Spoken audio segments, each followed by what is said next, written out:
She walked into a room where there was no chair for her. The most powerful man in the room had made sure of it. He wanted her to stand, to look up at him, to understand in her bones that she was beneath him. So she looked around the room once, calmly, the way a hunter looks at a landscape before deciding where to strike. And then she turned to one of her own servants, and she spoke a few quiet words, and the man dropped down onto his hands and knees on the stone floor. And Njinga, princess of a kingdom under siege, sat down on the back of another human being, straightened her spine, looked the Portuguese governor directly in the eyes, and began to negotiate as an equal. That single moment, that single choice made in a heartbeat, would echo for 400 years. It is reflective, because it asks you to imagine what it takes to refuse humiliation in the exact second it is being handed to you. Here is a fact that should stop you cold.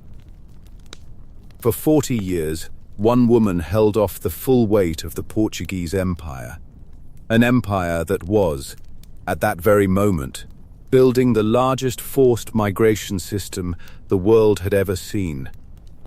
She did it without the guns they had. She did it without the ships they had.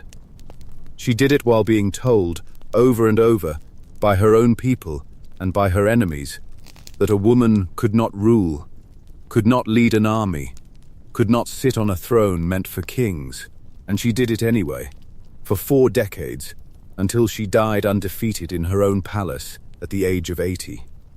This is shocking fact, and it is urgent, because almost nobody outside of Angola has ever heard her name. Picture a 10-year-old girl standing at the edge of a training ground, gripping a battle axe nearly as long as she is tall, while her father, the king, watches with something between pride and fear in his eyes. He is not supposed to be training her like this. She is not the heir. Her brother is the heir. But something in this girl unsettles him and thrills him at the same time. Because she is faster than the boys, sharper than the boys, and she does not flinch. This is mini-story, and it is tender, because it is the story of a girl who was never supposed to become the most feared monarch in Central African history, and yet became exactly that. Here is a bold statement, and it is defiant. Njinga Mbandi did not just resist colonization.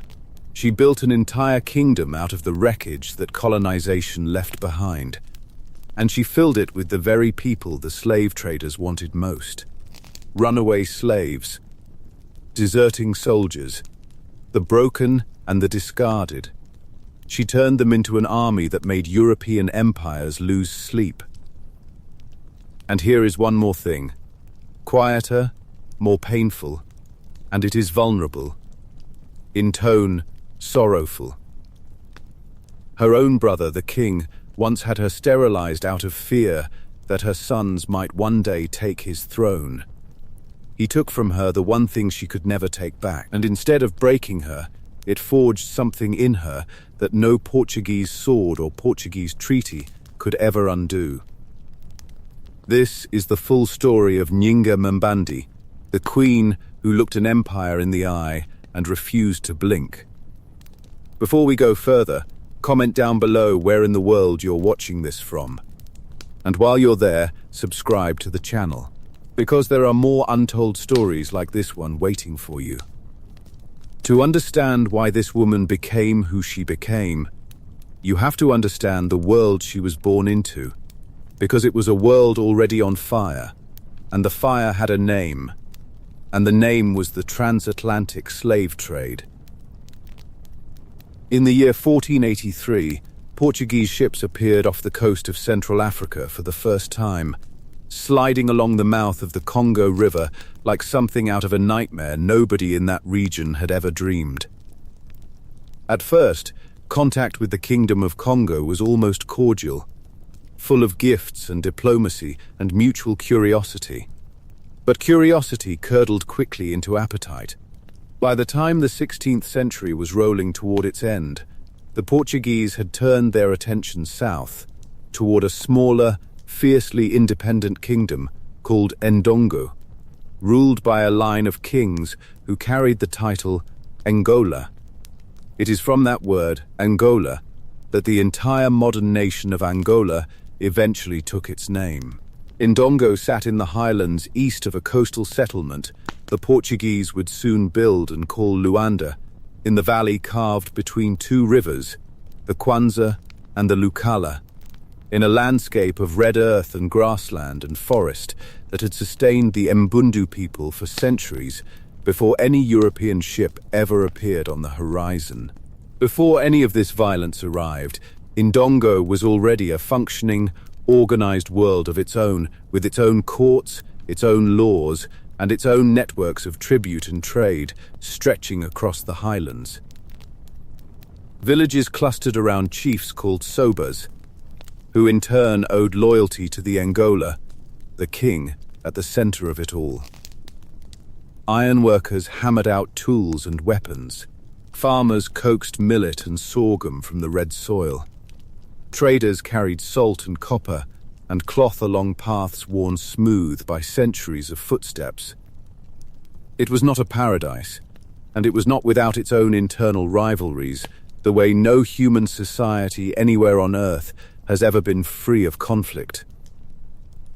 But it was whole.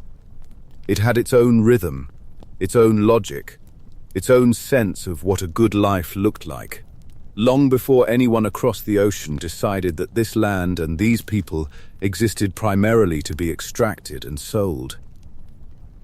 What the Portuguese brought was not simply new weapons, though the guns mattered enormously, tilting battles in ways that armies fighting with traditional weapons struggled desperately to counter.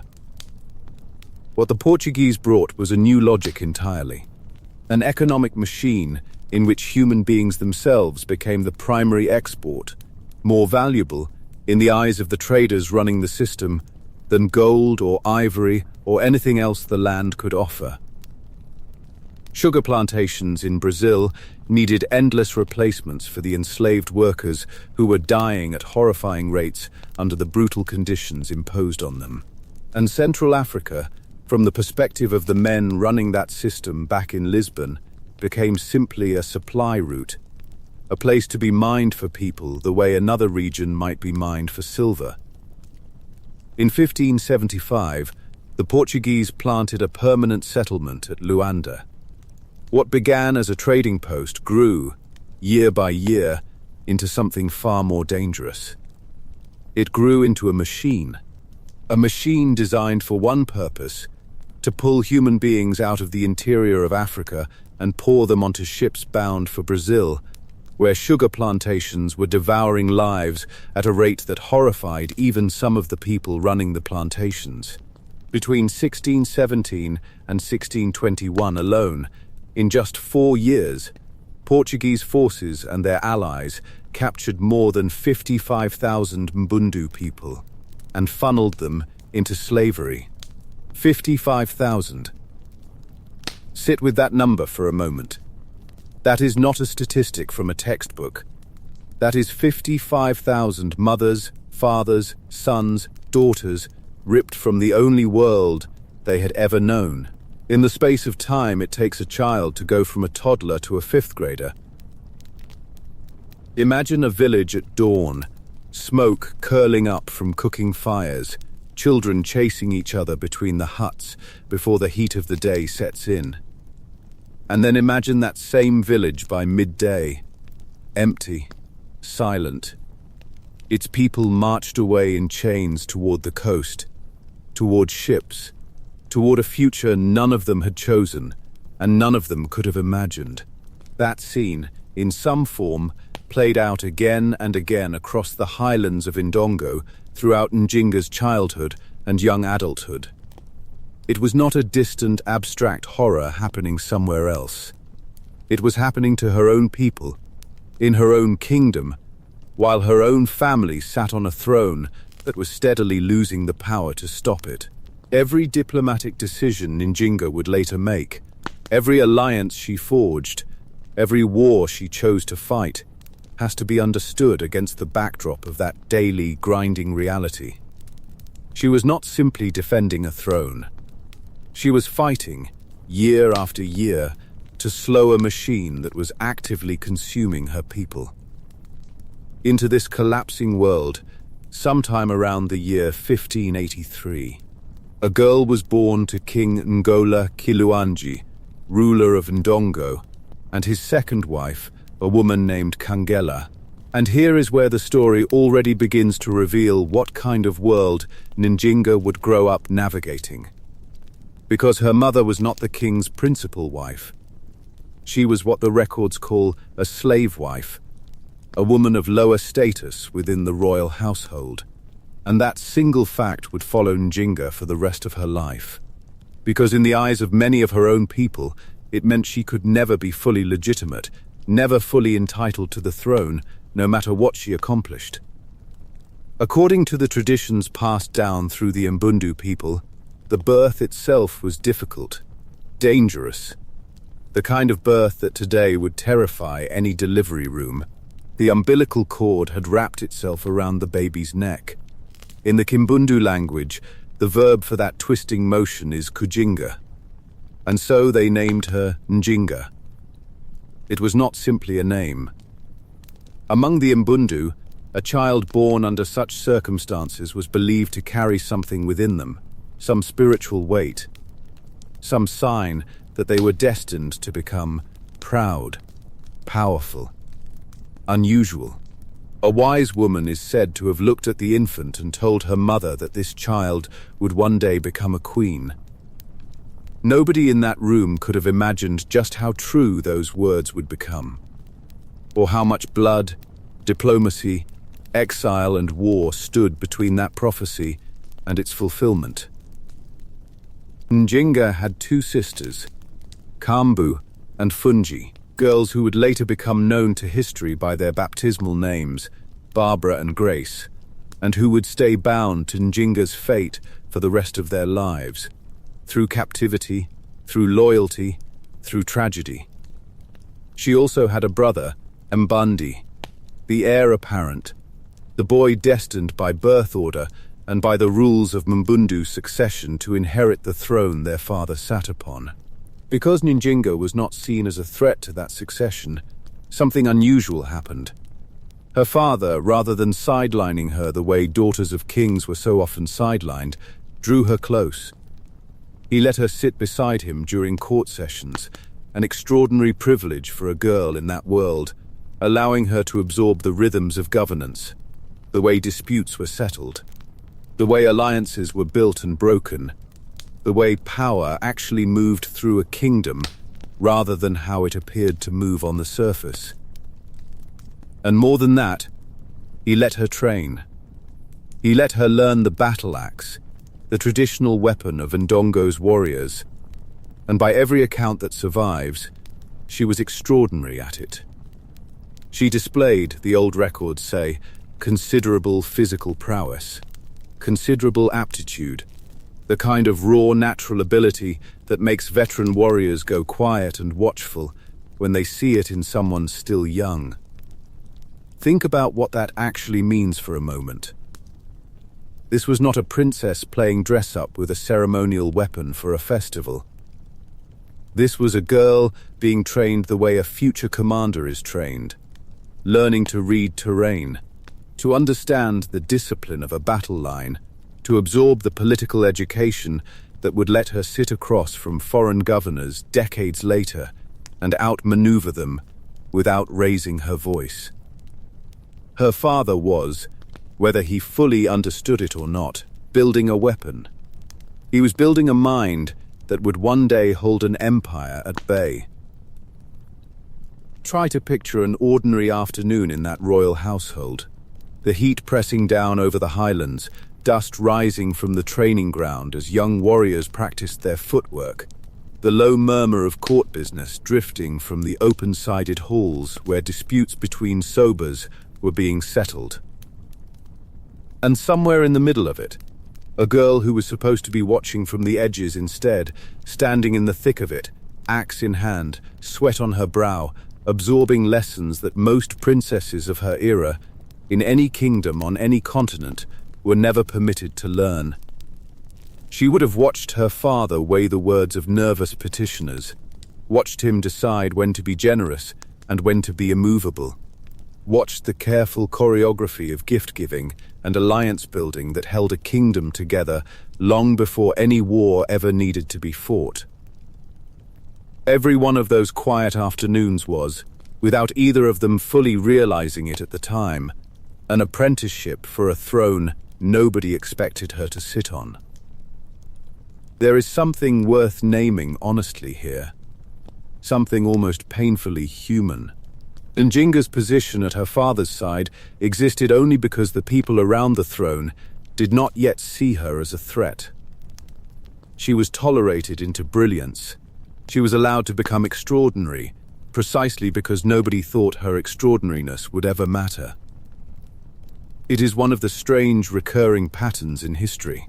The way power so often underestimates exactly the person standing closest to it, the one quietly learning every lesson while everyone else assumes the lessons are wasted on her. But kings die, and kingdoms do not pause to mourn them properly before the scramble for power begins. When Njinga was around 10 years old, her father ascended to the throne of Ndongo, and years later, when he died, the throne passed, as tradition demanded, to her brother Mbandi. And this is where the story turns dark for the first time, though it will turn dark many more times before we are through. Mbandi did not trust his sister. Whether that mistrust came from insecurity, from the plain political logic of a new king trying to secure an uncertain throne, or from something more personal, the sources disagree. But what he did next is not disputed. Fearing that Njinga's future children might one day be seen as legitimate rivals to his own line, fearing the threat that any son of hers might someday pose, Mbandi ordered that Njinga be forcibly sterilized. He took from her, permanently and violently, the ability to bear children of her own blood who might one day claim a throne. Let that settle for a moment, because it is easy to read history at a gallop, to let facts like this slide past on the way to the next battle or the next treaty. But imagine being a young woman, trained since childhood to lead, watching your own brother, the person who was supposed to protect you, decide that your body itself was a political threat that needed to be neutralized. There was no trial. There was no negotiation. There was only the brutal calculus of a frightened king trying to secure his bloodline at his sister's expense. It would be simple and tempting to imagine Mbandi as a cartoon villain, twisting his hands together in some throne room while plotting his sister's downfall for sport. The reality was almost certainly smaller and more human than that, and in some ways more disturbing precisely because of how small and human it was. He was a young king inheriting a kingdom already under siege, surrounded by advisors whispering about legitimacy and bloodlines, watching enemies probe for weakness on every border. Fear, when it takes root in a person who already holds enormous power, rarely announces itself as fear. It disguises itself as necessity. It tells itself a story about protecting the kingdom, protecting the succession, protecting the future. And somewhere in that story, a sister's body and a nephew's life become simply the price of doing what must be done. That is not an excuse. It is, if anything, a warning, because history is full of ordinary, frightened men convincing themselves that cruelty is simply prudence wearing a practical coat. And it did not end there. Mbandi is also recorded as having had Njinga's infant son killed, eliminating with cold precision any possible claim her bloodline might someday make on the throne of Ndongo. 2 acts of violence, aimed not at an enemy on a battlefield, but at his own sister, carried out in the name of dynastic security. Most people, faced with betrayal on that scale from their own family, would have folded inward, would have spent the rest of their lives in quiet, simmering defeat. Njinga did not fold. Whatever grief lived inside her, and there must have been grief, immense and private, she transformed it into something colder and more useful. She became patient. She became watchful. She began, in the years that followed, quietly building her own base of influence at court, cultivating relationships, learning languages, positioning herself so that when the moment came, and she seemed to sense that a moment was coming, she would not be standing empty-handed. Because Mbandi, for all his ruthlessness toward his own sister, was proving to be a disaster as a king in every way that actually mattered to the survival of Ndongo. The Portuguese, backed by their brutal mercenary allies known as the Imbangala, whom we will return to shortly because they will become deeply important to Njinga's own story, were tightening their grip on the kingdom.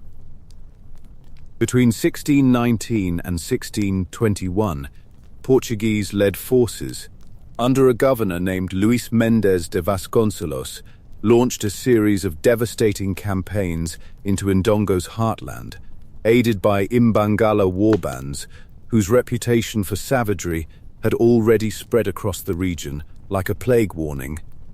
Mbandi's armies could not hold the line. His capital was threatened. His authority was crumbling. Vassals who had once sworn loyalty to Ndongo began quietly defecting to the Portuguese side, sensing which direction the wind was truly blowing.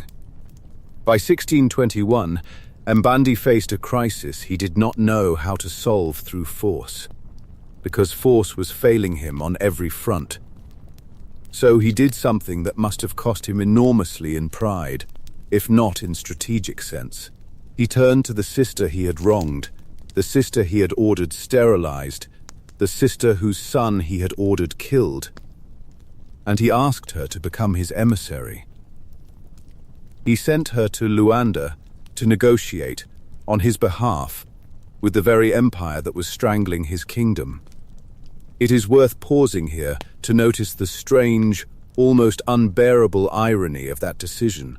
The one person Mbandi trusted enough to represent Ndongo's entire future, in the most important negotiation of his reign, was the sister he had personally, deliberately harmed. Perhaps he trusted her intelligence more than he trusted anyone else's.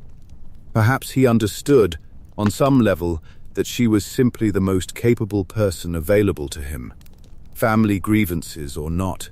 Whatever his reasoning, in 1621, Njinga began preparing for a journey that would make her a legend before she ever sat on a throne. She traveled to Luanda not as a supplicant, but as a performer of power, understanding instinctively something that many rulers never grasp, that diplomacy is theater as much as it is substance, and that the story people tell about how you arrived matters almost as much as what you say once you're seated. She entered the Portuguese-controlled city wearing the traditional royal dress of her own culture, rather than adopting European fashion to appear more palatable to her hosts. Numerous cloths, jewels, feathers woven into her hair. She brought with her an entourage of women, servants and attendants dressed in similar splendor, one of them carrying her scepter, the physical symbol of royal authority, held high for every Portuguese eye in that city to see. She was not asking to be accepted into their world. She was announcing that her world was just as real, just as legitimate, just as worthy of ceremony and respect as anything Europe had ever built. Picture the streets of Luanda in that moment, a colonial port town still raw at the edges, built quickly and roughly around the business of extracting wealth from the interior. Its narrow lanes lined with Portuguese soldiers and merchants and missionaries who had grown accustomed to seeing African envoys arrive, quietly, cautiously, often already half defeated, before negotiations even began. And then this procession moves through those same streets, unhurried, magnificent, refusing to shrink itself to fit colonial expectations of what a defeated kingdom's messenger should look like. Every eye in that town would have turned. Every whispered conversation among Portuguese officials watching from doorways and windows would have carried the same uneasy question. Who exactly is this woman, and why does she walk like she already owns the room she has not yet entered? And then came the meeting that would define her reputation for the next 4 centuries.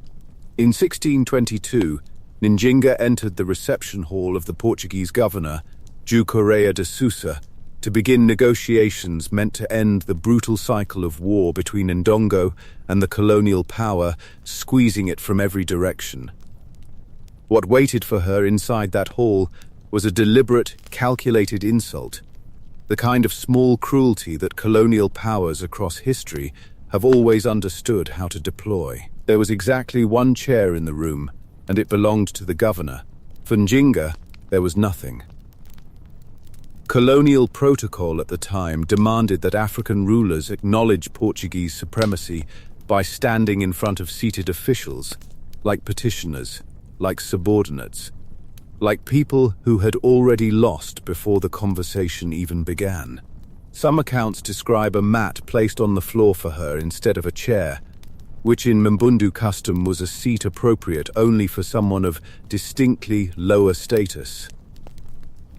Either way, the message being sent was unmistakable, and it was designed to be unmistakable. You will look up at us. You will begin this negotiation already beneath us. Njinga did not argue. She did not protest. She did something far more devastating. She turned to one of her own attendants, spoke a few quiet words, and the woman immediately dropped to her hands and knees on the stone floor. Njinga then walked forward and seated herself, calmly, regally, as though it were the most natural motion in the world, upon the back of her own servant, her royal robes settling around her. And she looked directly into the eyes of the Portuguese governor.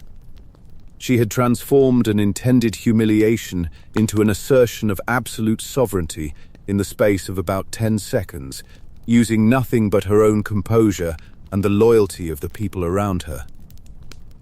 According to some later accounts, when the meeting finally concluded, the governor asked about the attendant who had spent the entire negotiation frozen in that position, still serving as a human seat.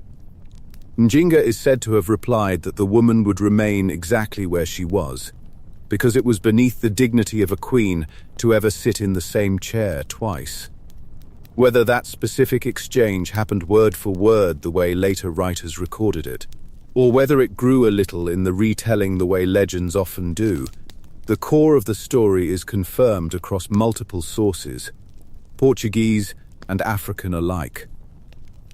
Njinga refused, in that single moment, to accept a position beneath the men she was negotiating with, and everyone in that room understood exactly what she had just done. The negotiations that followed were, by every account, remarkable. European observers who arrived expecting to dictate terms to an inferior found themselves facing a mind as sharp as any diplomat trained in the courts of Europe. Njinga argued forcefully for the withdrawal of Portuguese forts from Ndongo's territory, and for an end to the crushing tribute payments that had been draining her brother's kingdom of both wealth and dignity. She spoke Portuguese fluently, understood the legal and religious language the colonizers used to justify their demands, and used that understanding as a weapon against them rather than allowing it to be used as a weapon against her. Imagine sitting across a table, or in this case, sitting atop the back of your own kneeling attendant, across from a man in an ornate imported chair, and realizing, session after session, that every argument he raises has already been anticipated. Every legal justification he cites has already been studied. Every attempt to shift the terms of the conversation is met not with confusion, but with calm immediate counter-argument. That is the position João Correia de Sousa found himself in, week after week, as talks dragged on inside the Portuguese settlement.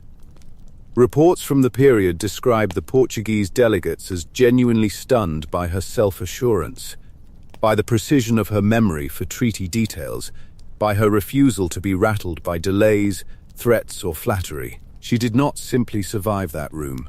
She controlled it. As a further gesture, one calculated with the same precision as everything else she did that year, Njinga agreed to be baptized as a Catholic. She took the Christian name Ana de Sousa, honoring the governor's wife, who became, in the formal language of the church, her godmother. It would be easy, looking back with modern eyes, to read this as genuine spiritual conversion, and for some people caught in these colonial encounters, perhaps it truly was. But for Njinga, the evidence overwhelmingly suggests something more calculated. She understood, with total clarity, that Portuguese governors were under standing orders from their own crown to prioritize peace and cooperation with any African ruler who accepted Christianity. She was not surrendering her soul. She was speaking the only language that might actually get Portuguese soldiers to leave her brother's kingdom alone. Throughout the rest of her extraordinary life, she would return to this same pattern again and again, adopting Christian symbolism when it served her political purposes, discarding it when it did not, blending it seamlessly with traditional Mbundu spiritual practices in a way that scandalized missionaries and confused Portuguese chroniclers who wanted the world to fit into simpler categories than the one Njinga actually lived in. There is a lesson buried in that flexibility that goes far beyond the specifics of 17th century religious politics. Njinga never confused the outward form of a ritual with the substance of her own identity. She could kneel for a baptism, wear a Christian name, accept a Portuguese godmother, and still remain, at her core, entirely herself, entirely rooted in the spiritual world she had grown up inside. For her, faith and diplomacy were not the same thing, and she never allowed the second to fully consume the first. That kind of clarity, the ability to perform what a moment requires without losing yourself inside the performance, is rarer than it sounds, and it would carry her through negotiations, wars, and alliances that would have utterly disoriented a less grounded person. Consider, too, how differently that same flexibility might have looked if a man had displayed it.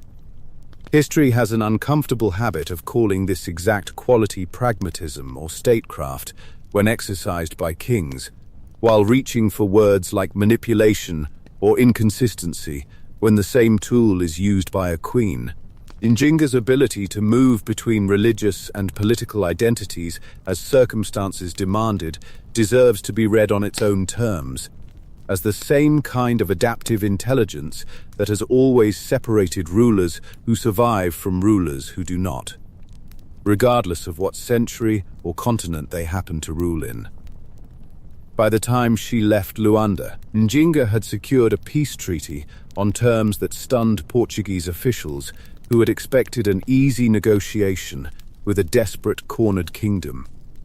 It included the removal of certain Portuguese forces from Ndongo's territory and an end, at least on paper, to the demands for forced tribute in slaves and soldiers that had been bleeding the kingdom dry. She returned home not as a defeated envoy, but as a woman who had walked into an empire's stronghold and made that empire blink first. It did not last. It almost never did, with the Portuguese.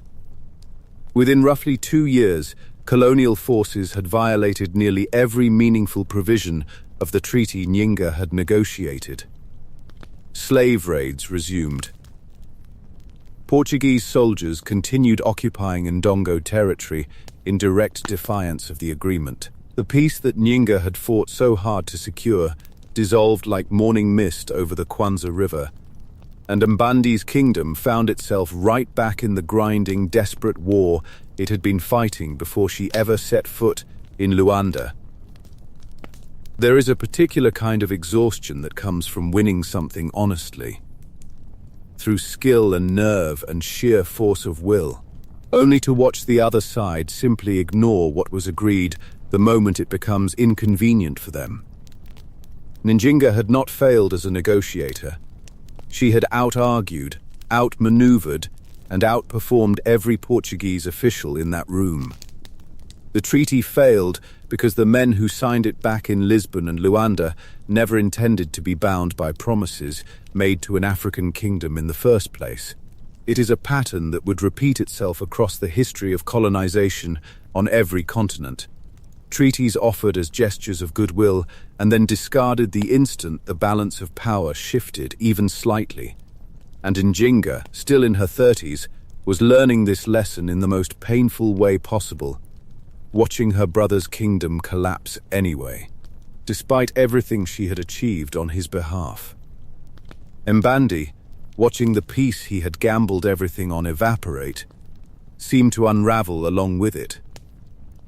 The historical record here grows thin and uncertain, the way records so often do around moments of private collapse rather than public battle.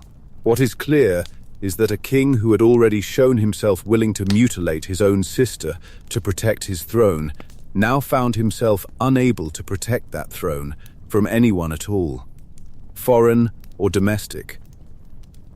Whatever combination of despair, illness, or violence finally took him in 1624, he died leaving behind a kingdom in ruins and a succession crisis, with no clean answer. Mbandi's health and his grip on power collapsed alongside the treaty. Some accounts describe a king crushed by the weight of failure, sinking into despair as everything he had tried to build slipped through his fingers. In 1624, he died. The exact circumstances remain genuinely disputed by historians to this day. Some records suggesting suicide, others hinting at poisoning, with a few chroniclers even suggesting, in vague and unverified language, that Njinga herself may have had some hand in his death. No source provides definitive proof of that darker possibility, and it would be irresponsible to present it as established fact. What we can say with confidence is that Mbandi died in 1624, and that his death left a vacuum of power that his sister was uniquely positioned, both by training and by sheer force of will, to fill.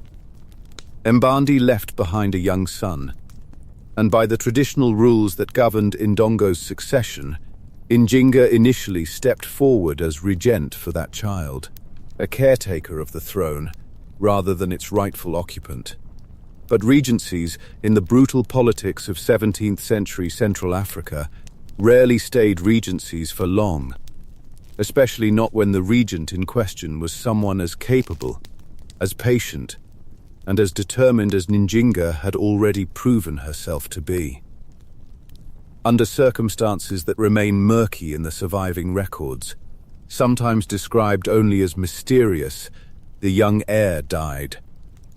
And Njinga, the daughter of a slave wife, the sister a king had once tried to erase from the line of succession entirely, ascended to the throne of Ndongo in her own right in 1624. It was, by any honest measure, a coup. The Mbundu people did not have a fixed tradition of female rulers occupying the kingship. In fact, Mbundu custom explicitly excluded women from that specific title. And even setting the question of gender aside entirely, Njinga's claim through her mother, a woman of lower status within the royal household, gave her rivals ample ammunition to challenge her legitimacy on grounds that had nothing to do with her sex at all. Many of her own people, and certainly many of the Portuguese officials watching from Luanda, viewed her as an illegitimate usurper the moment she took the throne. Njinga understood with the same clear-eyed political instinct that had carried her through the chair negotiation 2 years earlier. That legitimacy in this world would not be handed to her. It would have to be built, publicly, deliberately, and immediately. Consider what she was actually up against in this moment. She was a woman claiming a throne that tradition said belonged only to men. She was the daughter of a mother whose status within the royal household had always marked Njinga as somehow less than fully entitled to power. She had no living son to point to as proof of a secure succession, because her own brother had made certain of that years earlier.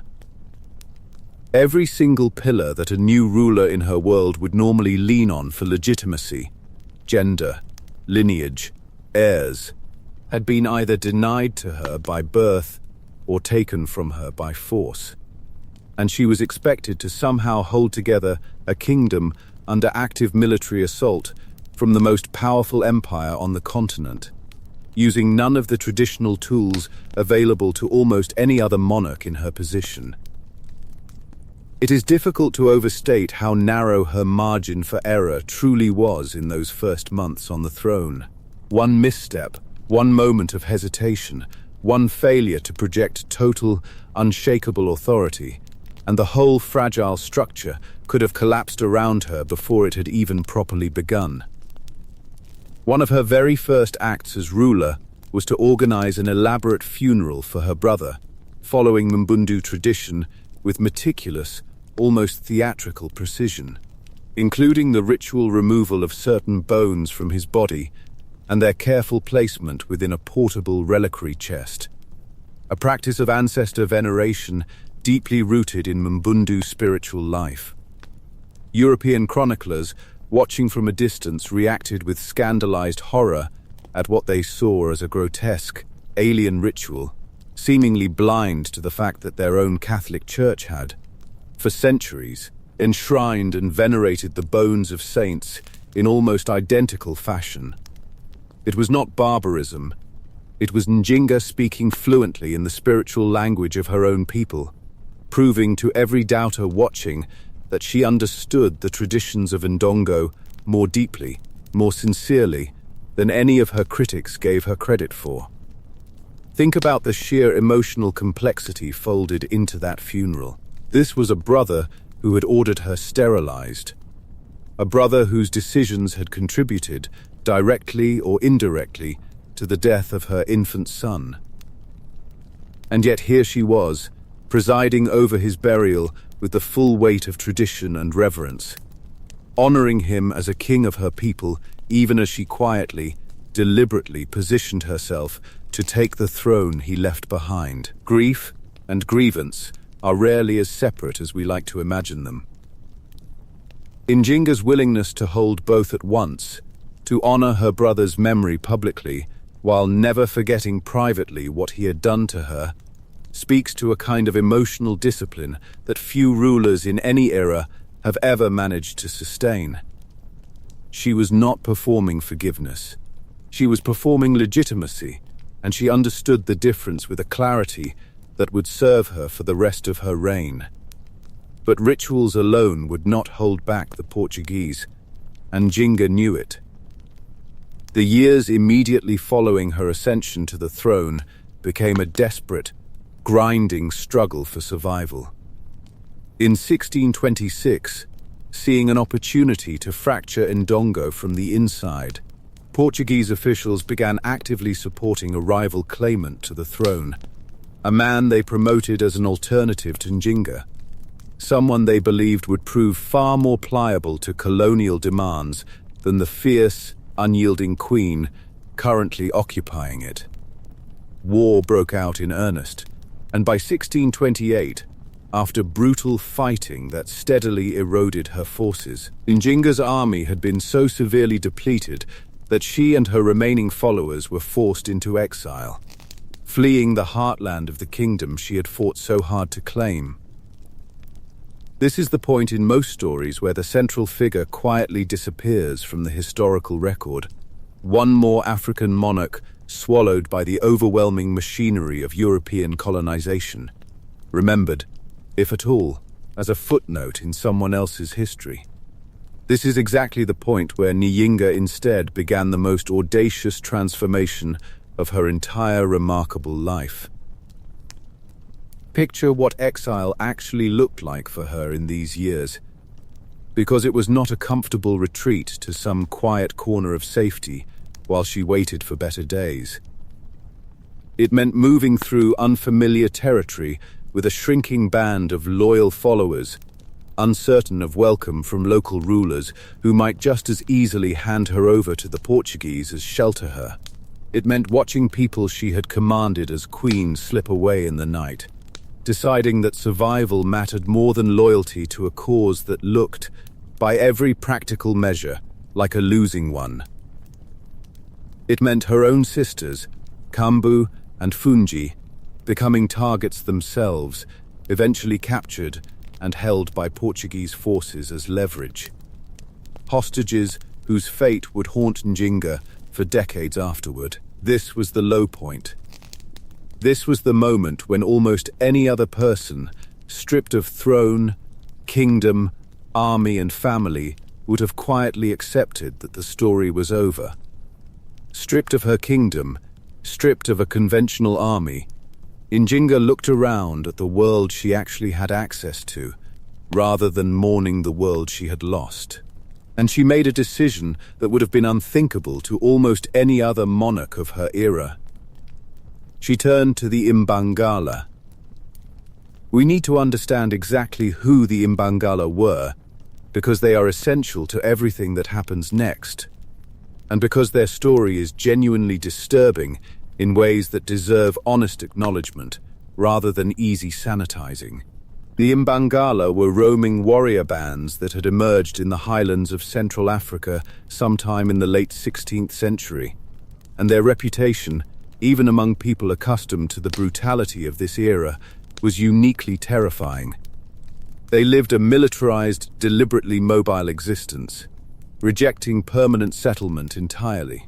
Contemporary accounts, including that of an English sailor named Andrew Battelle, who lived among an Imbangala band for a period around 1600, describe practices of systematic infanticide, killing children born into the group in order to maintain the band's total mobility, along with credible, repeated reports of ritual cannibalism intended to terrorize rivals and cement the group's fearsome reputation. It is important to be honest here, because some of what Portuguese and Catholic chroniclers wrote about African societies in this period was distorted or exaggerated to serve their own propaganda, painting entire peoples as savages in order to justify colonization and enslavement. But in the specific case of the Imbangala, these accounts of extreme violence appear not only in European sources, but also in complaints recorded by neighboring African rulers, including the kings of Congo, which lends the reports a credibility that purely one-sided colonial testimony would lack. The Imbangala had, by the early 1600s, already been employed as mercenaries by the Portuguese themselves, helping to devastate Ndongo through the very campaigns that had crippled Njinga's brother's reign in the first place. And this was the force Njinga chose to ally herself with, when her own kingdom had crumbled beneath her and her royal army lay shattered. It is worth sitting with how strange, how almost impossible, that choice must have looked to everyone watching. The Imbangala had been instrumental in destroying her family's kingdom. Their reputation for horror was, by this point, known across the entire region, whispered about in villages the way children whisper about monsters. Except in this case, the monsters were entirely real and entirely capable of appearing on your horizon with almost no warning. And yet, Njinga, facing the total collapse of everything she had built, understood something that pure moral instinct alone would never have revealed to her. That in this specific brutal moment, the Imbangala represented the only force capable of giving her the military power she needed to survive, let alone to eventually reclaim what had been taken from her. This is one of the most uncomfortable truths buried inside Njinga's story, and it deserves to be told honestly rather than smoothed over into a simpler, more comfortable narrative. Resistance against colonization was rarely a clean, morally uncomplicated business, fought entirely by noble heroes against entirely irredeemable villains. Njinga was fighting for the survival of her people against an empire that wanted to enslave them, and in order to do that, she allied herself, at different points in her life, with forces whose own methods were brutal by any standard, including the standards of her own culture. History does not always hand its resistors clean hands. Sometimes it hands them an impossible choice between different forms of violence and asks them to choose the one that leaves any future at all standing at the end of it. Njinga chose survival, and she chose it again and again. For 40 years, whatever the cost to her own reputation among people centuries later, who have the comfort of judging her choices from a position of safety she never had. She married an Imbangala warlord named Kasanje, forging an alliance through the same kind of calculated, personal sacrifice that had defined nearly every major decision of her adult life. It did not remain an equal partnership for long. Kasanje, it turned out, had no intention of treating Njinga as a genuine equal within the alliance, and the marriage eventually dissolved, but not before Njinga had absorbed something essential from her time among the Imbangala. Not merely military tactics, though those mattered enormously, but an entire philosophy of power. She began, in these years, presenting herself not as a traditional Mbundu queen, constrained by the old rules that had excluded women from real authority, but increasingly as something else entirely. Something the old rules had no name for, and therefore no way to exclude. She had herself crowned not as a queen in the traditional feminine sense, but as Ngola, the male title of kingship itself. She began adopting male dress in formal and ceremonial contexts. Later accounts, some more reliably documented than others, describe her taking on male concubines and demanding to be addressed and treated with all the authority traditionally reserved exclusively for kings rather than queens. This was not vanity. This was not eccentricity. This was one of the most sophisticated political maneuvers of her entire career. If Mbundu tradition said a woman could not rule as king, then Njinga's solution was breathtakingly direct. She simply stopped presenting herself as a woman within the political and ceremonial framework of kingship, forcing her rivals into an impossible position, because the very tradition they wanted to use to delegitimize her no longer had a clean category to place her in. She had, in effect, maneuvered an entire cultural framework of exclusion by refusing to accept the box it tried to put her in. There is something worth pausing on here, something that reaches far beyond the specific politics of 17th century Central Africa. Every system of exclusion depends on categories holding still, on the excluded person accepting the shape of the box they have been placed inside. Njinga's genius, again and again across her life, was recognizing that the box itself was never as solid as it appeared. Rules written by men, for men, to keep power in the hands of men, assumed that a woman challenging them would keep trying to prove herself a worthy queen within their existing definition of queenship. Njinga simply refused to play that game at all. She did not ask permission to be considered equal to a king. She declared herself one, and then made the declaration true through the same relentless competence she had shown since childhood, until the question of what to call her mattered far less than the plain fact that armies moved when she gave the order and empires negotiated when she demanded it. Rebuilding her power through this new Imbangala-influenced army, drawing in warriors, escaped slaves, and desperate refugees from Portuguese aggression, who found in Njinga something no other leader in the region was offering them: real resistance. Njinga set her sights on a new base of power altogether. To the east lay the kingdom of Matamba, ruled at the time by a queen named Ndongo and Matamba. Between 1631 and 1635, Njinga's forces invaded, defeated Matamba's army, captured its ruling queen, and absorbed the kingdom entirely into her own growing domain. She was no longer a displaced princess clinging to the wreckage of her brother's failed reign. She was, by the mid-1630s, the ruler of an entirely new power base, one she had built with her own hands, her own alliances, her own relentless refusal to accept defeat as final. Matamba would become the beating heart of her resistance for the rest of her extraordinary life, a fortress kingdom built out of exile, built out of loss, built by a woman the Portuguese had once expected to disappear quietly into the historical record. Word of what she had accomplished spread quickly across the region, carried by traders, by refugees, by soldiers who had once served under other banners and now began quietly reconsidering where their loyalty truly belonged. Here was a ruler who had lost everything: an entire kingdom, a throne, her own family's safety, and had rebuilt herself into something even more formidable than before. For the enslaved and the desperate throughout the region, that story carried a different kind of weight than any military statistic could capture.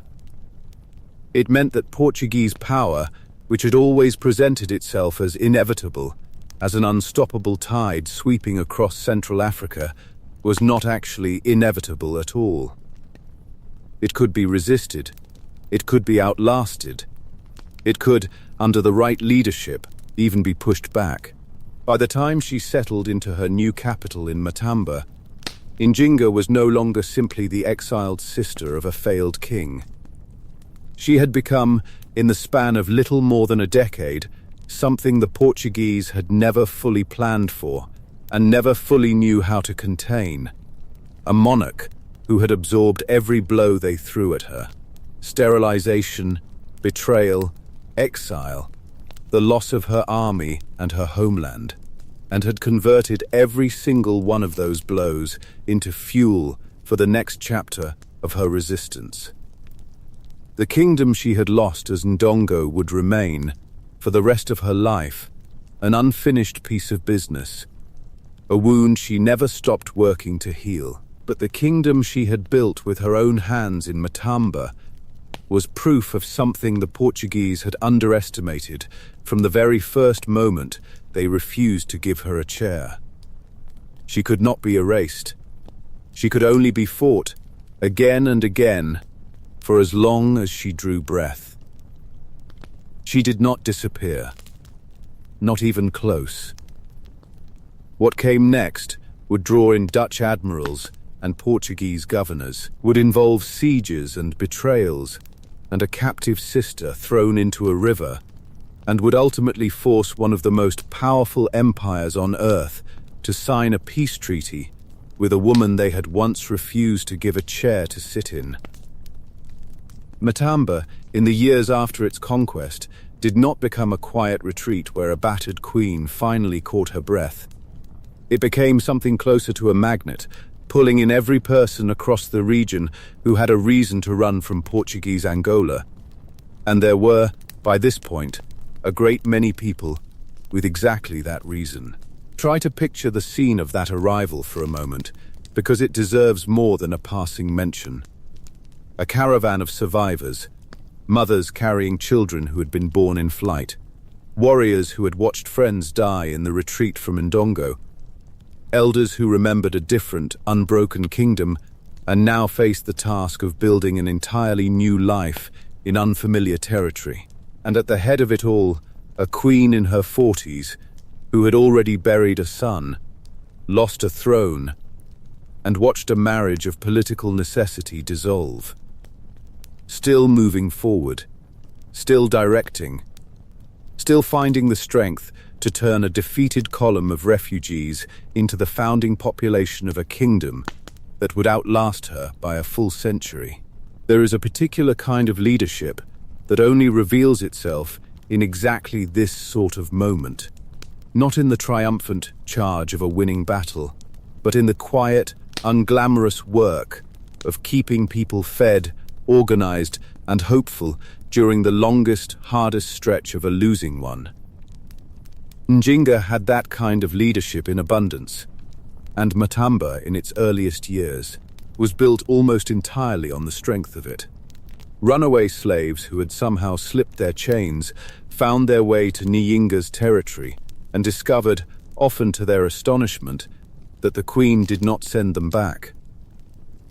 African soldiers who had been trained and armed by the Portuguese to fight against their own people, men known in the colonial records as Guerra Preta, deserted in growing numbers and made the same journey east, understanding that Matamba represented something they could find almost nowhere else in the region, a place willing to absorb them, arm them, and let them fight on the other side of the war they had been forced into. Njinga took every one of them in. She did not simply grant them shelter out of generosity, though there may well have been a personal dimension to it too, given everything she herself had lost to this same system. She took them in because she understood, with the same cold strategic clarity that defined nearly every decision of her life, that each runaway absorbed into her army was a soldier the Portuguese no longer had, and a soldier she now did. Every person who escaped bondage and found their way to Matamba weakened the machine that had once tried to consume her own kingdom, and strengthened the one force actively standing in that machine's way. Try to picture what that journey actually looked like for one of these people, because the history books tend to reduce it to a single sentence, when in reality it was likely the most dangerous and desperate undertaking of an entire lifetime. A man chained in a coastal barracoon, waiting for the next ship, hearing a rumor passed in whispers from another captive, a rumor about a queen somewhere to the east who did not turn people away. Slipping free during a moment of chaos, running through unfamiliar bush at night with no map and no certainty that the rumor was even true, hunted the entire way by men with dogs and muskets who understood perfectly well what an escaped captive represented in lost profit. And then, somehow, arriving, exhausted, starving, terrified, at the edge of a territory where instead of chains he was handed a weapon and told he now belonged to something larger than himself. It is difficult to overstate what that reception must have meant to the people who received it, after a lifetime, or even just a few terrible months, of being treated as cargo rather than as human beings.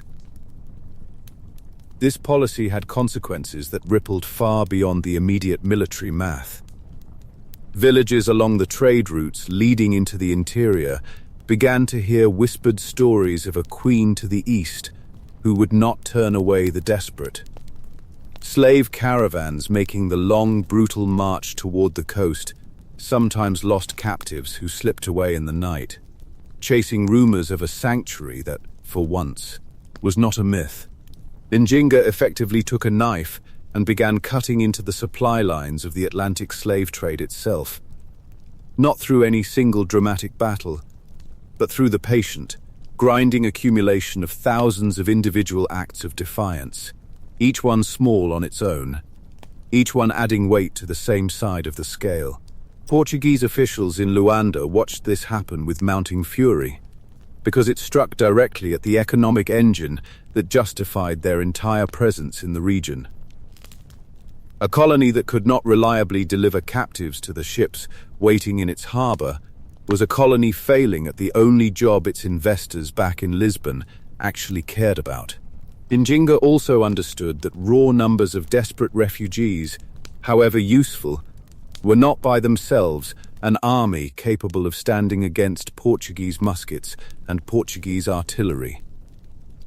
She spent these years methodically building the structures of an actual functioning state around her growing population, developing Matamba into a genuine trading center in its own right, one that could arm itself, feed itself, and project power outward rather than simply absorbing blows from the West. She integrated the discipline and battlefield tactics she had learned during her time among the Imbangala into a more organized, centralized military structure, blending traditions in a way that produced something genuinely new, a fighting force that could match Portuguese-trained African auxiliaries on their own terms, while remaining rooted in loyalty to her alone, rather than to any colonial paymaster.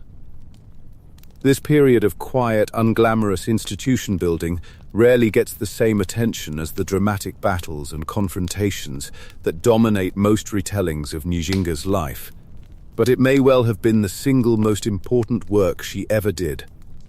Armies can win individual battles through courage and tactics alone, but they cannot sustain a decades-long resistance without granaries, without trade routes, without a functioning system for training new recruits and replacing losses, without the 1,000 invisible administrative decisions that separate a kingdom from a mere armed camp. Njinga understood this instinctively, having watched her brother's kingdom collapse, in part because it never developed the institutional depth to absorb the shocks the Portuguese kept delivering.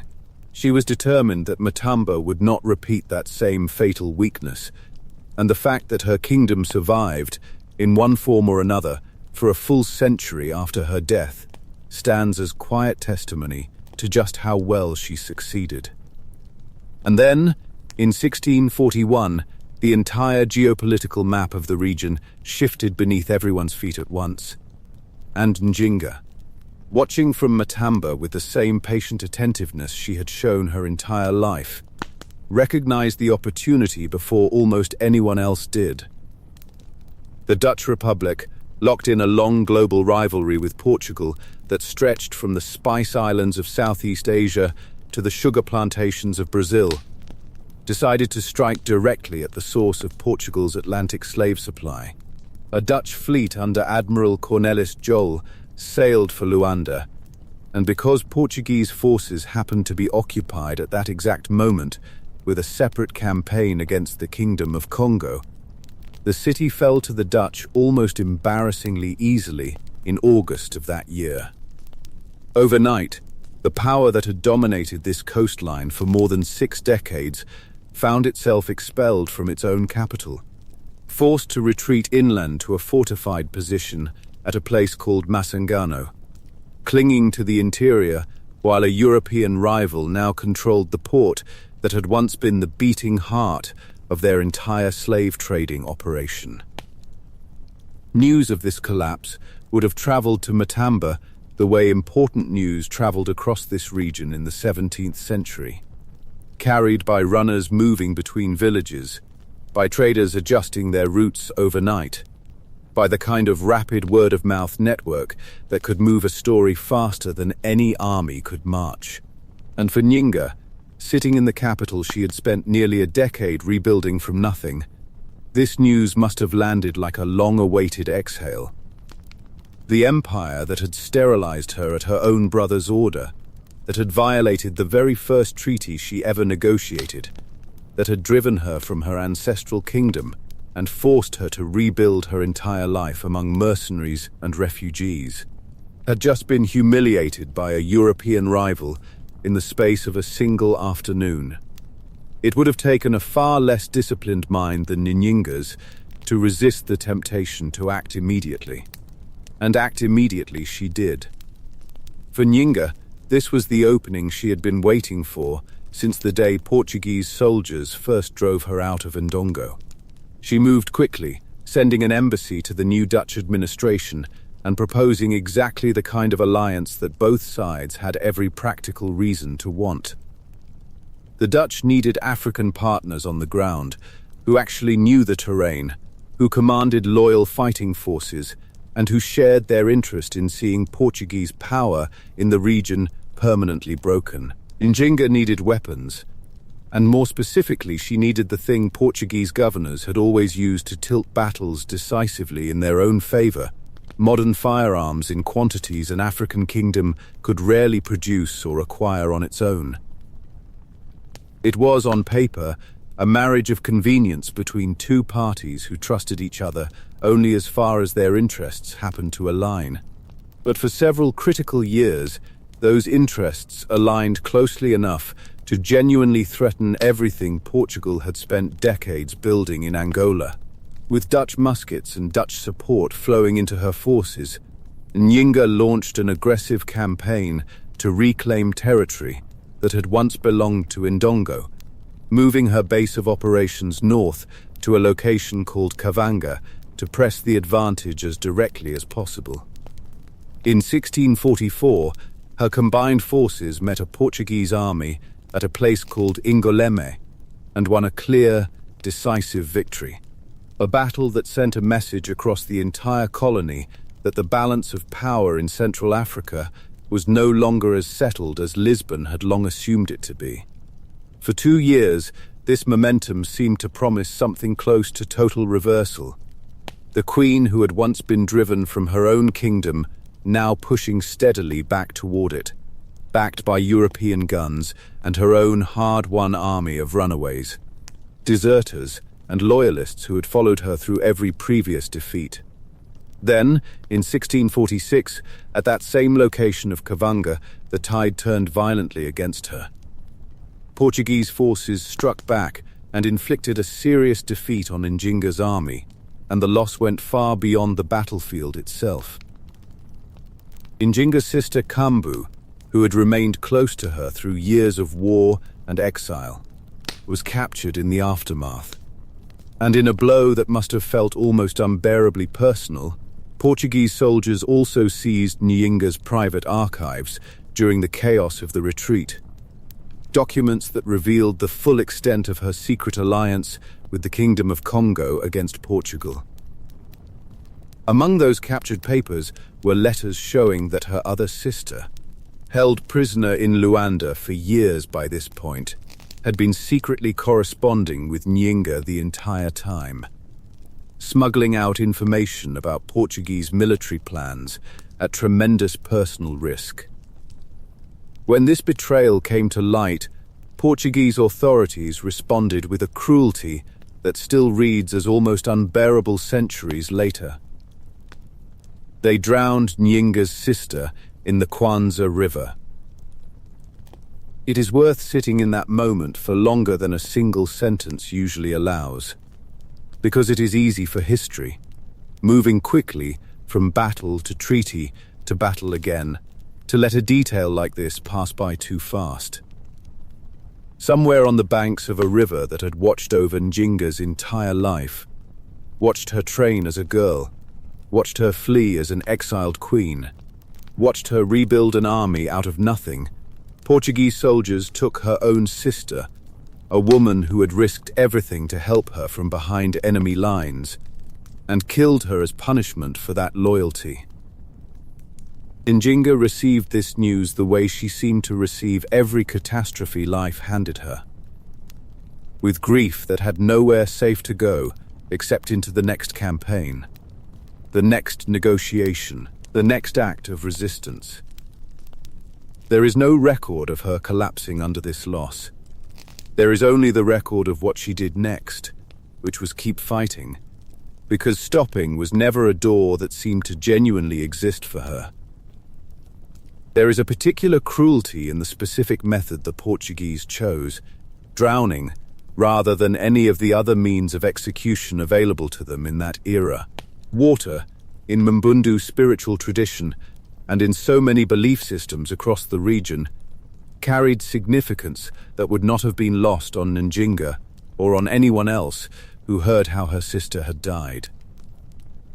Whether the Portuguese soldiers who carried out that execution understood or cared about that symbolic weight is impossible to know for certain.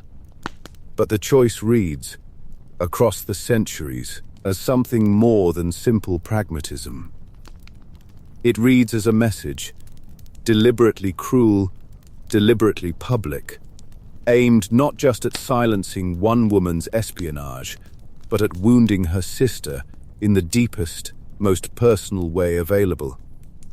If that was the intention, it did not achieve what it set out to achieve. Njinga did not break. She simply carried the grief forward, folded it into the same reservoir of loss that already contained a murdered infant son, a forced sterilization, an exiled kingdom, and kept moving. By 1647, the Dutch, watching their own position in Angola deteriorate and increasingly aware that a purely defensive war of attrition against Portugal was not going to secure their long-term interests in the region, finally committed reinforcements to Njinga's cause in a more serious way than they had before. The result was one of the most significant military victories of her entire career. On the 25th of November, a combined force, several thousand of Njinga's own warriors from Matamba, alongside a smaller Dutch contingent and a large body of allied fighters from the Dembos region, met a Portuguese army at a place called Combi and crushed it decisively. It was not a narrow, marginal win. Contemporary accounts describe a rout, a battle that effectively shattered what remained of organized Portuguese military capacity in the interior. Riding this momentum, Njinga's forces followed up with another victory the following August, ambushing a Portuguese detachment on its way to reinforce the fortress at Ambaca. Try to imagine the scale of that battlefield for a moment, because numbers on a page rarely capture the sheer physical reality of what they describe.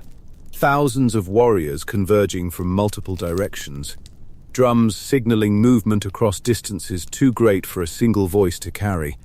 A queen well into her 60s, positioned somewhere within that vast coordinated force.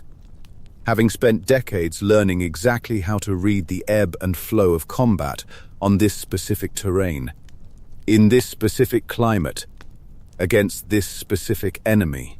This was not a spontaneous skirmish.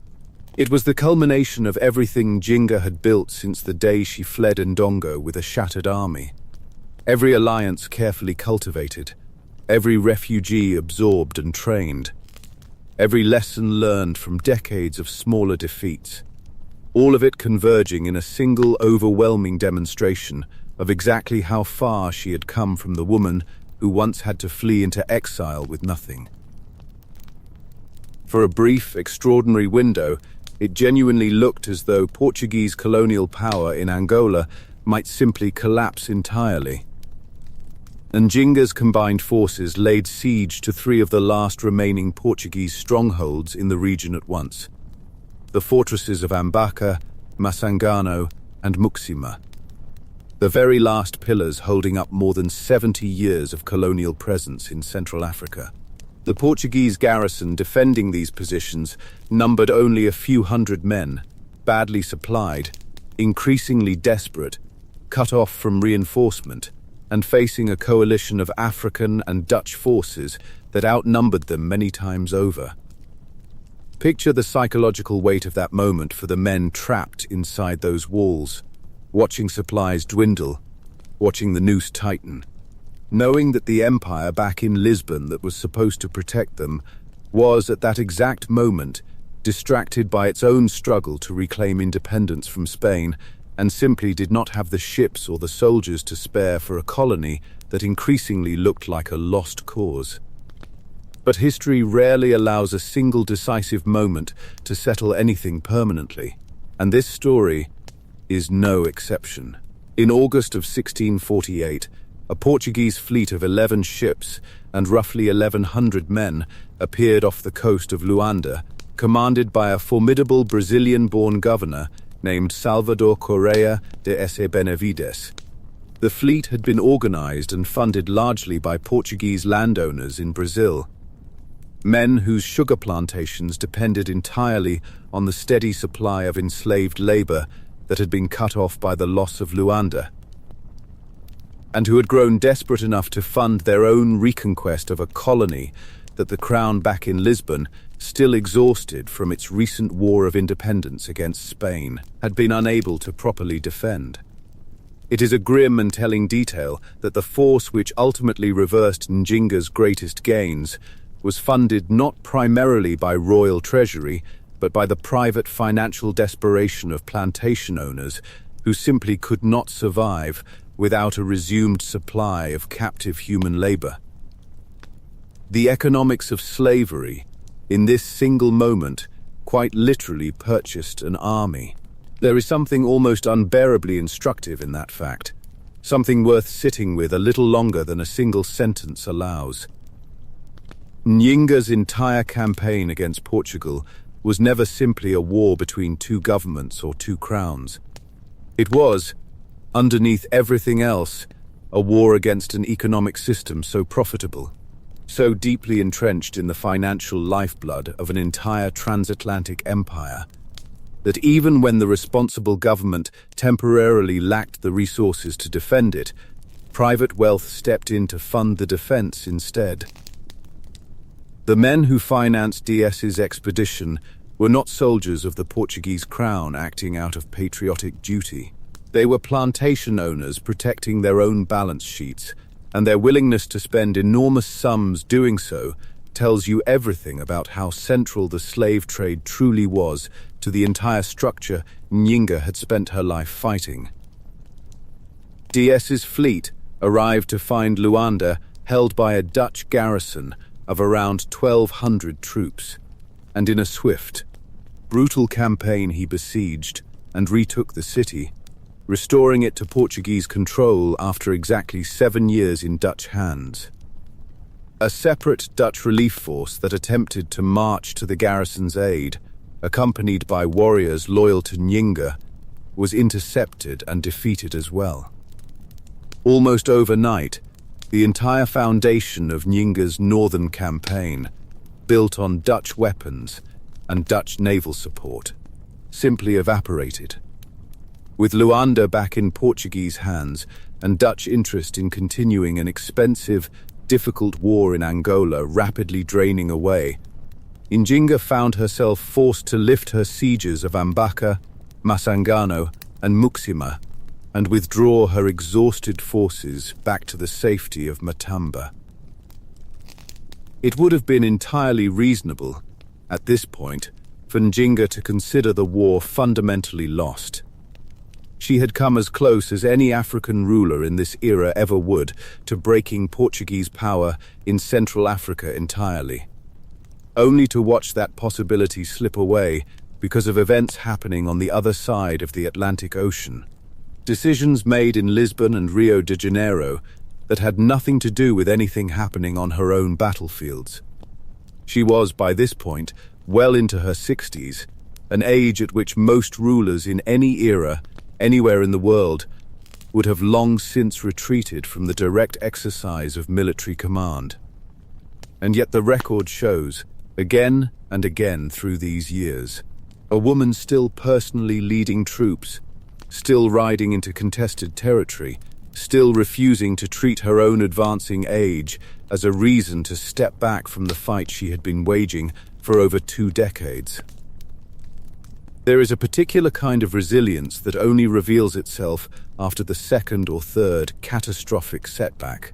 The kind that separates leaders remembered for a single dramatic moment from leaders remembered for an entire lifetime of refusing to quit. Njinga had already survived the collapse of her brother's kingdom, exile, the loss of her army, the drowning of one sister and the imprisonment of another.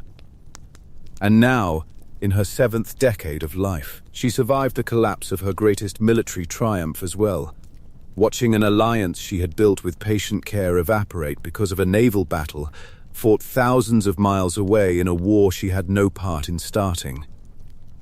Most people at any age would have allowed that kind of repeated disappointment to finally extinguish something essential inside them.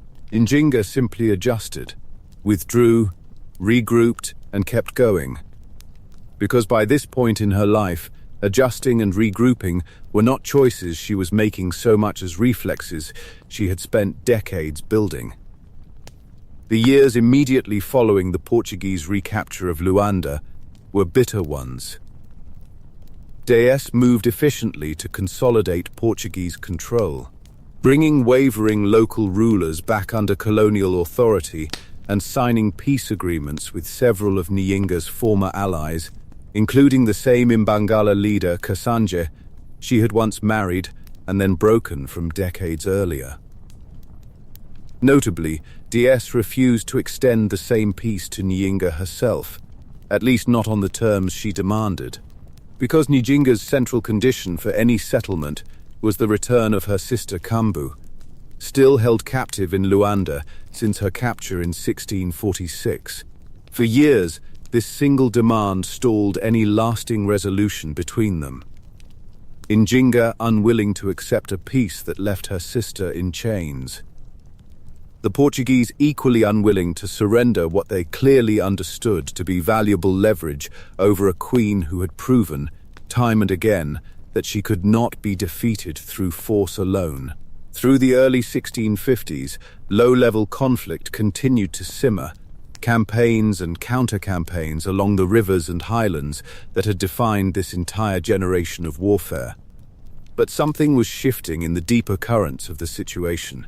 Something that had less to do with any single battle and more to do with sheer exhaustion accumulating on every side. Njinga's kingdom, for all its resilience, had been at war in one form or another for nearly her entire adult life.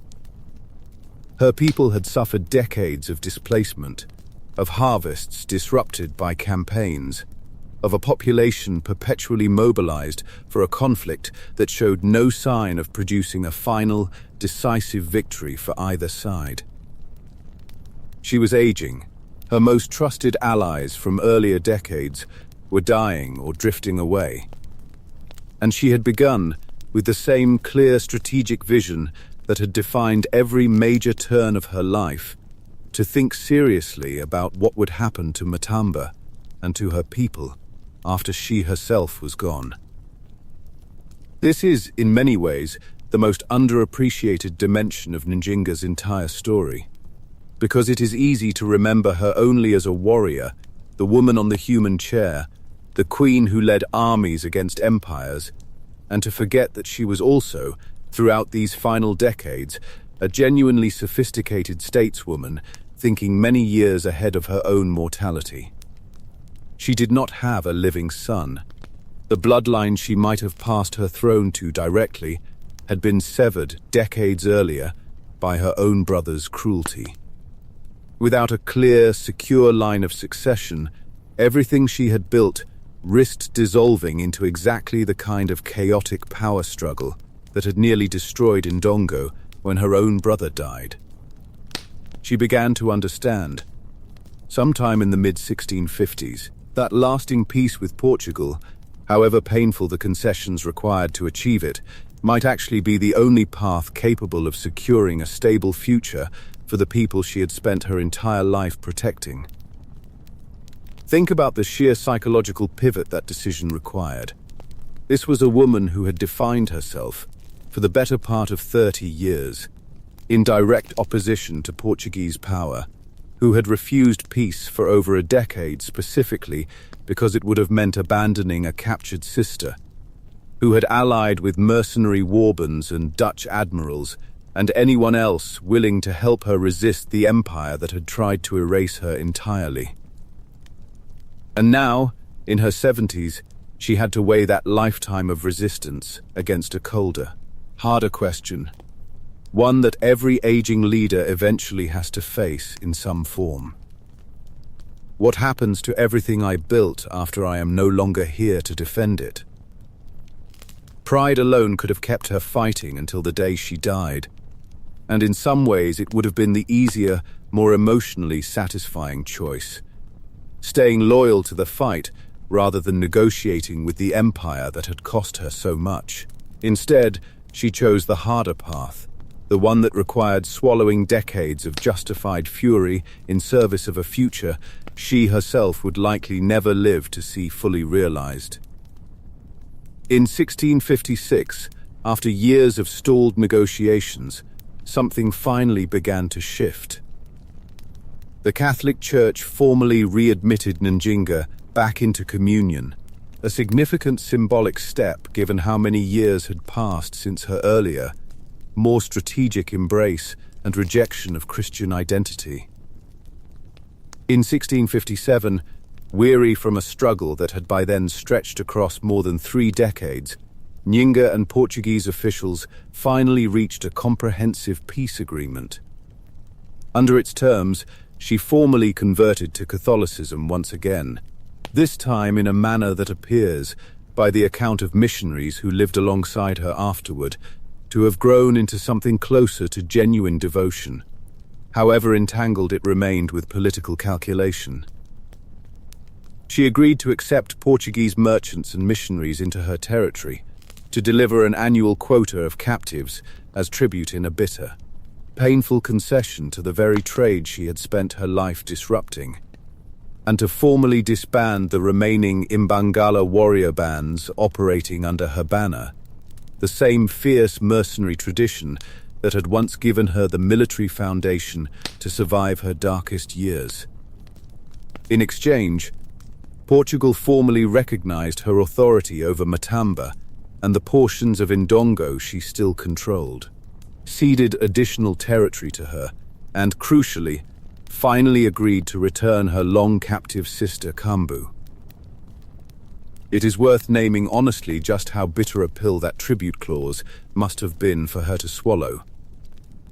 This was a woman who had spent decades absorbing runaway slaves, specifically to keep them out of Portuguese hands, who had built an entire military strategy around denying the colonial system its human fuel.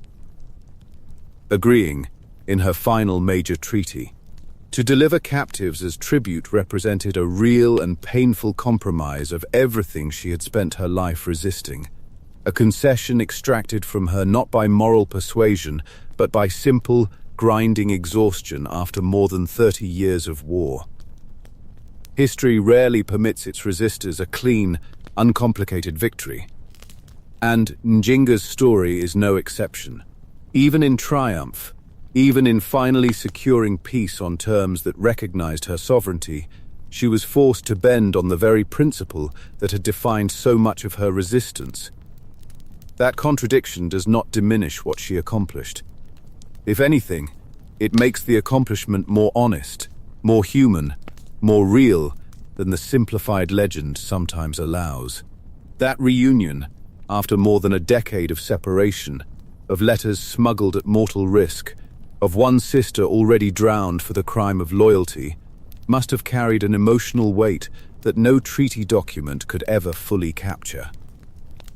Njinga had spent years refusing peace, specifically because it would have meant abandoning her sister to captivity. When Kambu finally returned to Matamba, it represented not merely a diplomatic victory, but the closing of a wound that had been open since 1646, a promise kept after 11 years, honored not by luck, but by Njinga's own stubborn, unyielding insistence that this particular price of peace was simply non-negotiable.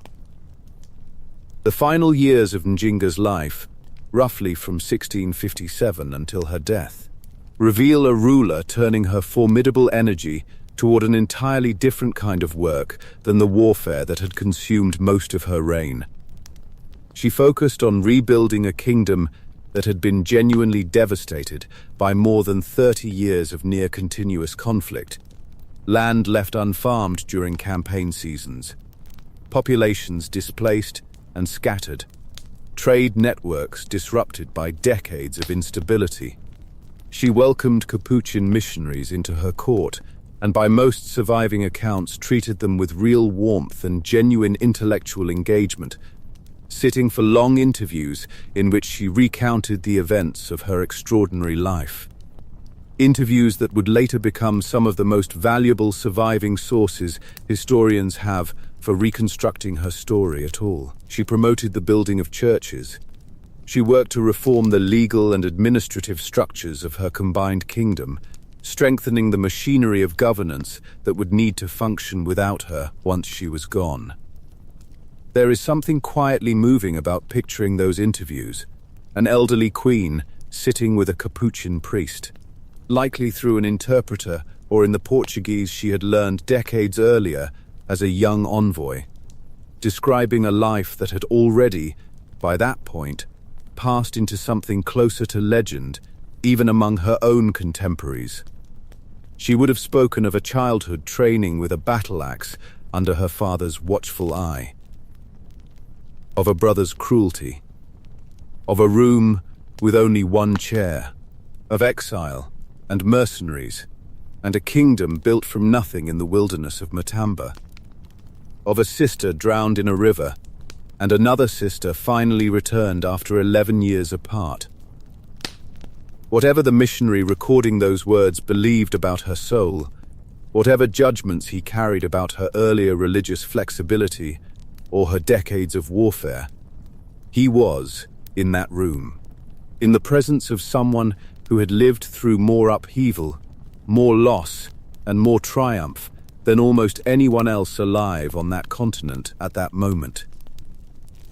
We owe a significant portion of what we know about her today to those quiet conversations, held near the very end of a life that had begun in the shadow of a collapsing kingdom, and was ending in the security of one she herself had built.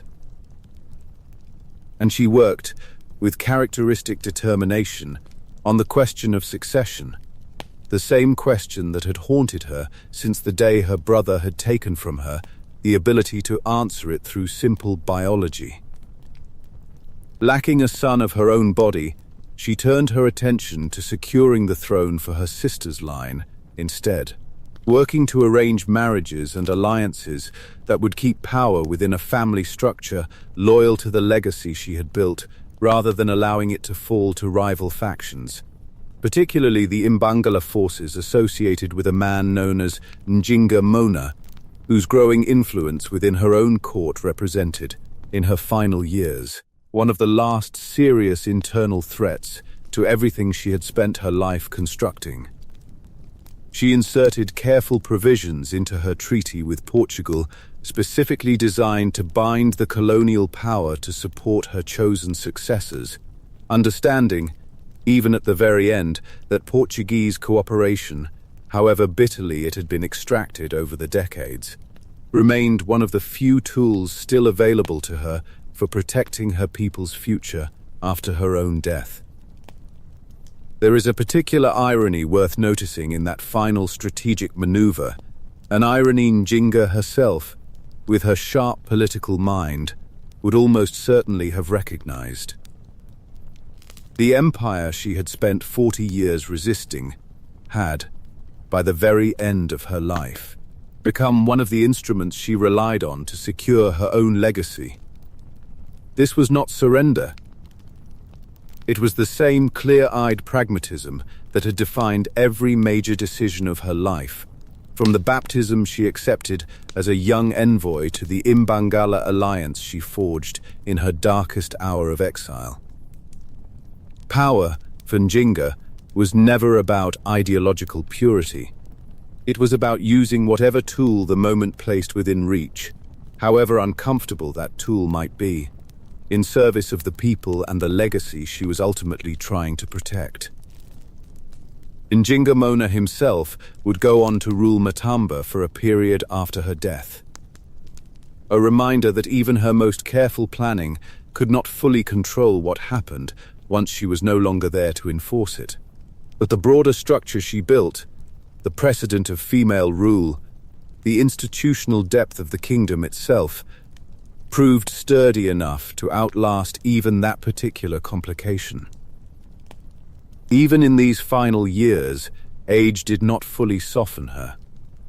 Records from 1658 describe her, remarkably, still vigorous enough to marry once more, a woman well into her 70s, continuing to shape the political and personal architecture of her court with the same deliberate intention she had shown since childhood.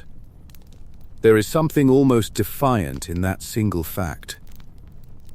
A queen who had buried siblings, fought empires, lost a kingdom and rebuilt another, still choosing, at an age when the world around her surely expected quiet retirement, if it expected anything at all, to keep making decisions about her own life, on her own terms, right up until the very end. It is tempting, looking back across the full arc of her life from this vantage point near its very end, to imagine that final marriage as something purely political, one more calculated move by a ruler who never stopped calculating. Perhaps it was exactly that. But it is worth allowing, too, for the possibility that an 80-year-old woman who had spent her entire life being told what she could not do, could not have, could not be, simply wanted, at the very end, to make one more choice that belonged entirely to her. Whatever her reasons, the fact remains that Njinga never stopped being the author of her own story, right up until the final chapter closed on the 17th of December, 1663. On the 17th of December, 1663, Njinga Mbandi died in Matamba, by most accounts peacefully, after a relatively brief illness, at somewhere between the ages of 80 and 81. Think about what that number actually represents against the backdrop of everything that had happened around her across that lifetime. She had been born into a kingdom facing the first serious pressure of Portuguese expansion. She had lived through the entire rise of the transatlantic slave trade at its most devastating regional peak. She had personally negotiated with, fought against, allied with, and eventually made peace with an empire that spanned continents. And she had done every bit of it as a woman operating inside political and cultural systems that insisted, at nearly every turn, that a woman had no legitimate claim to any of the power she nonetheless spent 40 years wielding. She died not in exile, not in chains, not as a defeated footnote, but in her own palace, in the kingdom she herself had built from the wreckage of everything that had been taken from her, having outlasted the specific Portuguese governors, the specific colonial administrations, and very nearly the specific historical moment that had once seemed destined to erase her entirely. Consider, for a moment, everyone who had once stood against her and did not live to see her die undefeated. The brother who ordered her sterilized had been dead for nearly 40 years by the time she finally passed. The governor who denied her a chair in 1622 had been replaced, and replaced again, and replaced again, an entire procession of Portuguese officials rotating through Luanda across 4 decades, while Njinga remained, constant, unmoved, still ruling, still negotiating, still refusing to disappear. Empires like to imagine themselves as permanent and their opponents as temporary. Njinga's life stands as a quiet, devastating rebuttal to that assumption. A single woman outlasting an entire rotating cast of the men sent to defeat her, one governor's tenure at a time, until she was simply still there, an old woman in her own palace, having buried every single person who once thought she would be easy to remove. Somewhere in that fact lies the truest measure of what she accomplished, more telling even than the treaties or the battles or the statue that would eventually rise in her honor. Power, real power, is so often measured not by a single dramatic victory, but by simple, stubborn endurance, by the ability to still be standing, still be relevant, still be shaping events long after everyone who once dismissed you has been swept away by the same currents of time they assumed would eventually sweep you away too. Njinga was not merely undefeated at the moment of her death. She had spent 40 years quietly proving, governor after governor, decade after decade, that she intended to remain undefeated for as long as she drew breath, and she kept that promise until the very end. Her funeral, much like her brother's decades earlier, blended Catholic ritual with Mbundu tradition, a final, fitting symbol of a life spent moving fluently between 2 worlds without ever fully surrendering to either of them. Her sister Kambu, The same sister whose captivity had once delayed peace for over a decade. The same sister whose eventual return had meant so much, ascended to the throne of Matamba in her place, becoming Queen Barbara and continuing, at least for a time, the line of succession Njinga had worked so carefully to secure. The transition was not smooth, and it would be dishonest to pretend that Njinga's death immediately resolved every tension her extraordinary reign had left behind. Rival factions within her own court, including elements connected to the Imbangala leader she had worried about for years, contested the succession, and Matamba passed through a period of genuine instability in the years that followed her death, eventually settling into new hands under a ruler named Francisco Guterres Angola Canini. But here is the detail that speaks loudest across the centuries that followed, the detail that transforms Njinga's story from simply the biography of one remarkable individual into something closer to a genuine turning point in the history of an entire people. In the period of 104 years that followed Njinga's death, queens ruled over Matamba for at least 80 of them. She had not simply held power as an unusual exception, a singular anomaly the world would quietly forget once she was gone. She had cracked open a door that refused, for generations afterward, to fully close again. Picture the alternative version of this story, the one that could so easily have happened instead. A queen dies without securing her succession. Factions tear the kingdom apart within a generation. Male claimants restore the old exclusionary tradition, and Njinga becomes remembered, if she is remembered at all, as a singular curiosity. A woman who briefly held power under unusual circumstances before things returned to what everyone assumed was the natural order. That version of events happened countless times across history, in kingdoms and empires on every continent, exceptional women reduced by time and by deliberate forgetting to mere footnotes. It did not happen here, and the reason it did not happen is directly traceable to the careful, deliberate work Njinga did in her final years, securing not just her own throne, but the very possibility of women holding that throne after her, generation after generation, for a full century. It is worth pausing on what that actually means, because it is easy to celebrate a single extraordinary life and miss the deeper significance underneath it. Njinga did not merely win battles and negotiate treaties. She fundamentally altered what her own society believed was possible for who could hold ultimate authority. The old Mbundu tradition that had once been used to delegitimize her, the insistence that a woman could not rule as Angola, did not survive intact past her reign. She had spent her life proving, through relentless competence rather than through argument alone, that the tradition itself had simply been wrong, and the generations of queens who followed her onto that throne stand as the clearest possible evidence that her people, in the end, agreed.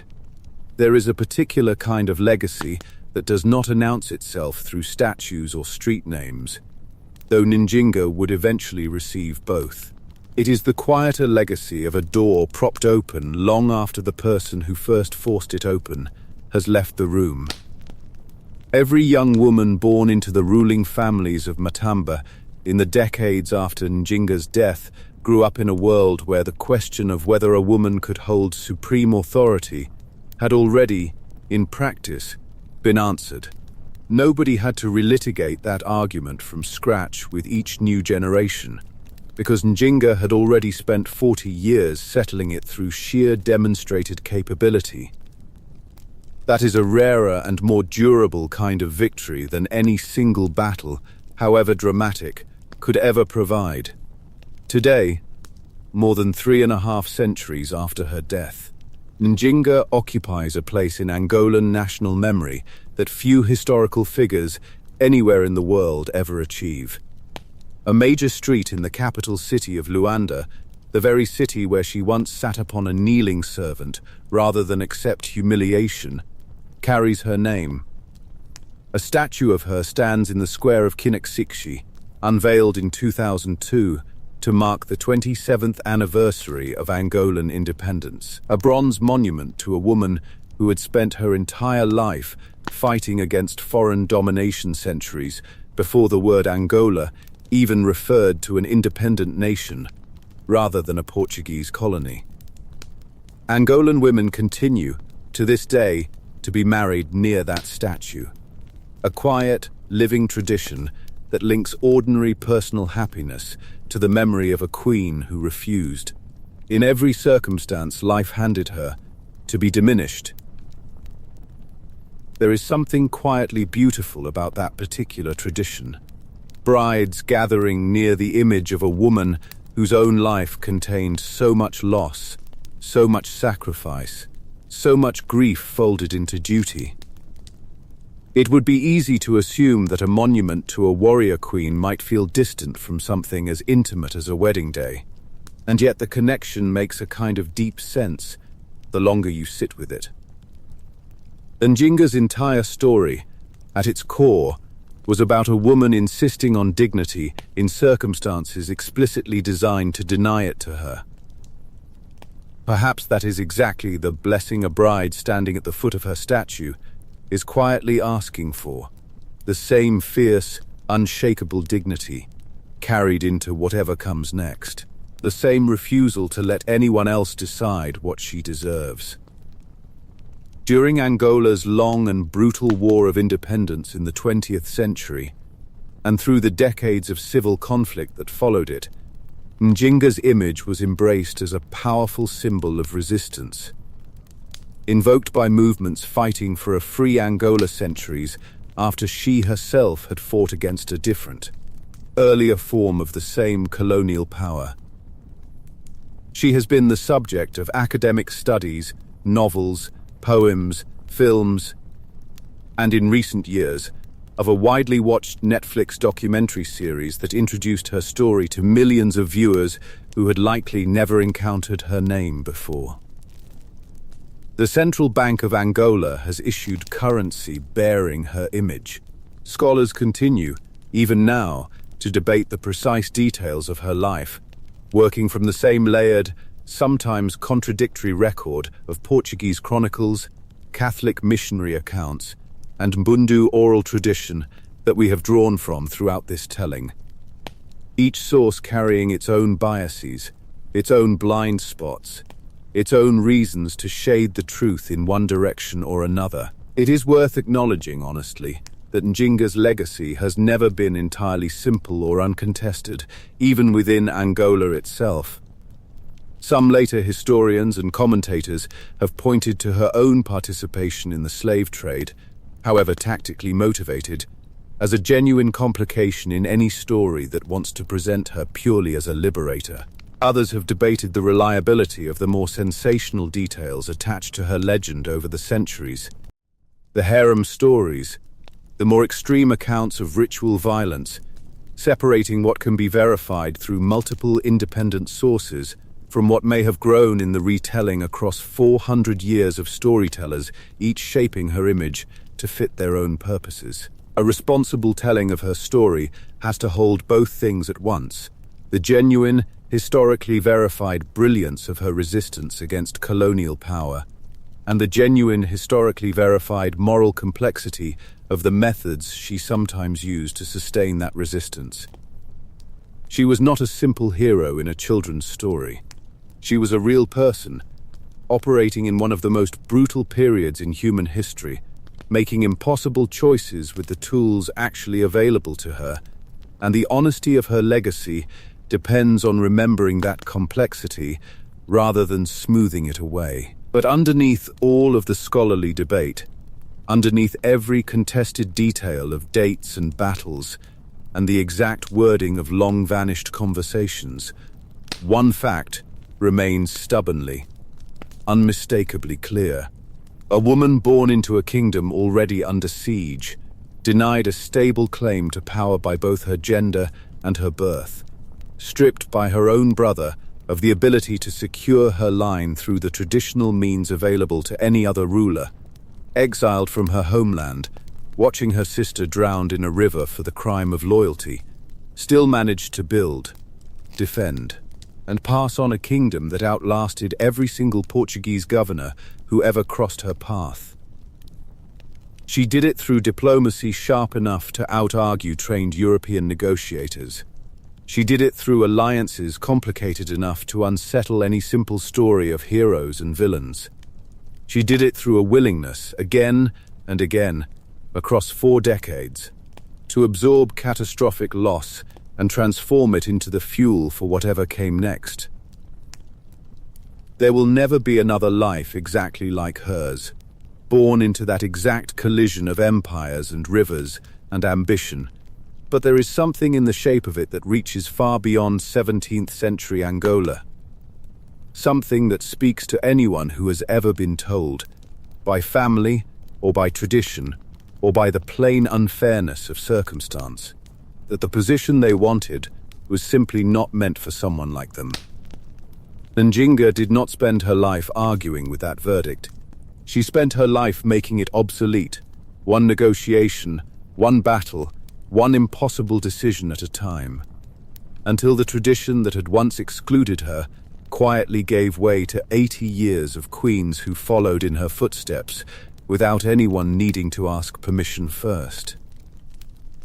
And she did it, in the end, not by waiting for a world built to exclude her to finally change its mind, but by simply refusing. From the very first moment a chair was withheld from her in a Portuguese governor's hall, to ever again let anyone else decide how low she was allowed to sit.